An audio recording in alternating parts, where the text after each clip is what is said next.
There is a fifth dimension, beyond that which is known to man. It is a dimension as vast as space and as timeless as infinity. It is a middle ground between light and shadow, between science and superstition, and it lies between the pit of man's fears and the summit of his knowledge. This is a dimension of imagination. It is an area which we call the Twilight Zone.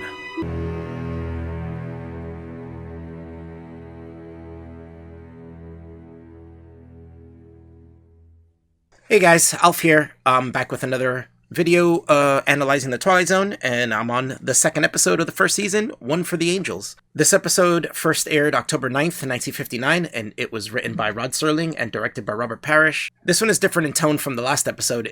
It was pretty good to put it as a second episode because it gives you an early idea that the Twilight Zone is not going to be consistent in tone every episode. This episode's way more lighthearted, comedic maybe at some points, and just kind of one where it would put a smile on your face as opposed to the last one, which was like, more somber. This episode stars Ed Wynn, who was a comedic actor, quite popular.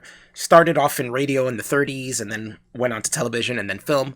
Some popular things you might remember him from is being the Mad Hatter in Alice in Wonderland, Diary of Anne Frank, Cinderella, Babes in Toyland, Mary Poppins, stuff like that. In this episode, he plays a pitchman. He stands around in the summer especially, he'll stand around and try to sell things out of a little briefcase he has, little props and gadgets. And the point of him being a pitchman is that he tries to talk people into buying things, and he pitches basically normal items as being these magnificent creations, and try to get you to buy it. And at the beginning of the episode, we see him selling toys out of a briefcase, and we see something quite popular at the time, Robbie the Robot. Robbie the Robot was like this prop that CBS would use anytime a show or movie needed a robot.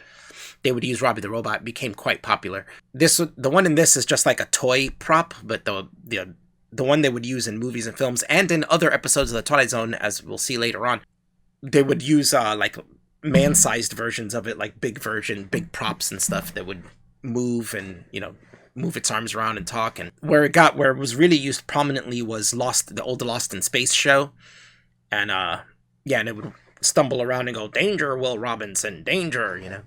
That show was fun. And it was also in Forbidden Planet, which starred Leslie Nielsen and the beautiful Anne Francis, which was also in another episode of the Twilight Zone in this season, which we'll get to later in the season. It's closer to the end. So the basic premise of this episode is that this guy who's this pitchman, they show you a little more of where he lives. He goes home. There's a bunch of kids who live on his block and in his apartment building, and they all love him. He comes by with his little, briefcase, and they're all like, "Hey, how much did you sell today?" They all think he's a great pitchman. He sells a bunch of stuff. In actuality, he hasn't been selling anything. And, they sit on him on the steps and they laugh, and, he loves these kids, and to make them feel, make himself feel good too, he tells them, I sold so much stuff today that I can give you guys this, and and he gives them toys, and he's like, "Here, this one's for you, because he likes these kids a lot, and he wants them to have nice toys and stuff. So then he goes upstairs. He got a smile on his face, even though he hasn't been selling much, he's still a pretty happy guy. And he goes upstairs, he starts putting stuff away, and then turns around and realizes there's a man in a suit sitting there. I kind of skipped something, but at the beginning when he was selling the little Robbie the Robot toys on the front steps of a building, there was this guy in the suit was in the background writing in a little notepad. So when he sees him in the house, he was like, "Hey, I saw you earlier writing in a notepad. Can I help you with something? Like, what the fuck, what are you doing in my house?" And the guy starts talking to him, and he's like, "Oh, are you Lou Bookman?" He's looking through his book, and he's basically knows everything about him. He's like, "Oh, wow, you got everything in that little book, huh? You know everything about me." He was like, "Yeah." And so he's like, "What is this, a census or something?" And he's like, "No." And eventually he explains to him that he's Death. The guy in the black suit is Death, and he's come to collect them. Basically tells him that he's going to die at midnight. Obviously, Lou's like, "No, I don't want to die." Basically like, I don't want to die. I have so much left to do.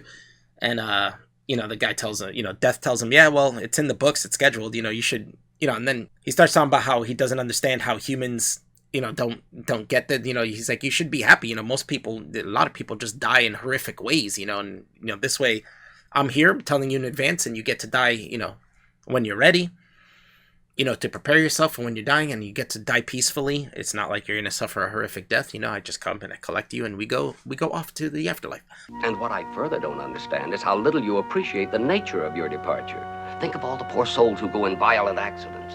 So then Lou is trying to come up with ways to get out of this, right? He doesn't want to die, and also he's a pitchman, so obviously he's going to start trying to come up with ways of getting out of this. So Death says there are a couple ways to get out of it. It's usually things, he lists a couple of things, but it's nothing that he can do. Then he says, unless there was an extraordinary thing he was about to create, he's like, sometimes, we won't collect scientists if they're on, the verge of a breakthrough that would, help everybody, and, we'll let them live in that case. So, so Lou starts getting the idea like, oh, well, I haven't done this, and I've always wanted to do that. And they're like, no, that's not good enough. He comes up with another thing. No, that's not good enough. Then eventually he says, I want to come up. Oh, my goal in life was to come up with the perfect pitch. A pitch big enough for the skies to open up. A pitch for the angels. One for the angels, right? And that's basically where they get the name, where Rod Serling put the name of the episode. And yeah, that's basically what he wants to do. The perfect pitch. That's one for the angels. Eventually, Death agrees, and he says, all right, then you can live until you make the perfect pitch. And he gets Death to walk out the door, and he's like, all right, well, I'll see you. Once I make that perfect pitch, we'll talk, right? He slams the door, and then, since this guy's, it's like a comedic episode, this guy's comical. He starts laughing and saying, like, I got you, I'm never going to make that pitch, you're going to have to wait a long time, but you can't get rid of Death that easy. And then he pops up behind him and he says, he's like, oh, that, like, because we can't miss a death, so because you're gonna miss the schedule to make that pitch, I'm gonna have to use someone else, like someone else has to replace you. And then after saying that, you hear brakes screeching in the background of a car, and he looks out the window and he sees that the little girl who he likes a lot, he sees as like a granddaughter that he gave a toy to, was hit by a car. And he's like, oh, fuck, so now he's realizing, that Death is basically telling him that if you're not going this at midnight, she is, So, the little girl's sick, she's dying, they got a doctor, they're telling her, really don't know which way it's going to go. She could, if she can make it past midnight, then I think there's a chance that she's going to make it. So then they're outside and they're talking, and, Lou's trying to take it back and say, hey, take me instead. And, he's like, we these things are written down. It's rules, we can't miss a schedule, or, it's mayhem, and basically it's unheard of. It's never happened. So, I can't, I have to be on time. I got to be on schedule. When it's time for someone to go, it's time someone's got to go, So then Lou's like, yeah, well, okay, well, he starts setting up his box, and Death's like, what are you doing? And he's setting up his box on the sidewalk. And he's like, I'm going to sell some stuff. I'm going to make a perfect pitch now. And there, Death is like, it's almost midnight. I'm looking around. There's nobody here. Like, who are you going to sell to? He's like, sometimes I get some late sales. He starts, so Lou just starts making his pitches to nobody, just basically to the air, talking about a tie and this and that. And then eventually, little by little, he starts pointing it towards Death, and Death is looking, and he's selling, he's got this tie. Then, like, it's done in little montages, right? Like, it'll skip from one to the next. The next you see him, he's talking about something else, but you look at Death, and he's got like 8 ties on his arm. Like, basically, he's been showing up all these ties. Then he's talking about like this thread. He pulls out this thread, and he said, it's super tough. It's as tough as this, but it's soft as silk. Blah blah blah. He's just selling all these items. Eventually, you see after a couple of montages, you see Death is like, I'll buy that too. In fact, I'll buy everything in that box. And he's basically, Death, his hair is getting all messed up. He's looking a little sweaty. He's like totally into this pitch, buying up all these things. It takes 832 crossings to supply enough thread to go around one spool. I'll take all you have. The clock's ticking, and he's like, yeah, but, well, you think that's all of it? Look, wait till I show you this item. This is the most fantastic, amazing creation of all mankind. What is it? And he's basically got him wrapped around his finger. And then, by the time Death buys everything and looks at the time, it's 12:01, and he's missed the time to collect the girl. Basically, yeah, he's like, oh my God, I missed the time. You ruined it. And then he was like, well, and then Lou's like, well, you're just going to have to take me then, right? I just made the perfect pitch. Pitch for the angels. That's right, a pitch for the angels. And then, he ends up taking him, and that's the end of the episode. There's some For me personally, I don't know if this was the intention, but for me personally, the way it was written and the way it was acted, it seems to me like Death knew the whole time. Like he, it wasn't that he just got tricked by Lou Bookman to take him, or this whole thing, it seems from the beginning was a trick, and the way he did it, even leading him to come up with the idea of giving the perfect pitch as his life goal, and showing that, and did have him make the perfect pitch in a way that saved the little girl's life. And I think Death did that on purpose. At the end, he's kind of like smiling about it, and that makes me think that was the whole point, and he knew that, he's basically making this guy's death pleasant, and, and him to be able to go happily as opposed to trying to avoid it and, fearing it. And I think he did it on purpose. I'm sure some people would say he wouldn't. I don't know if it was written like that on purpose, but it looks like it to me. The themes in this is kind of general. Like, I think most people would get it.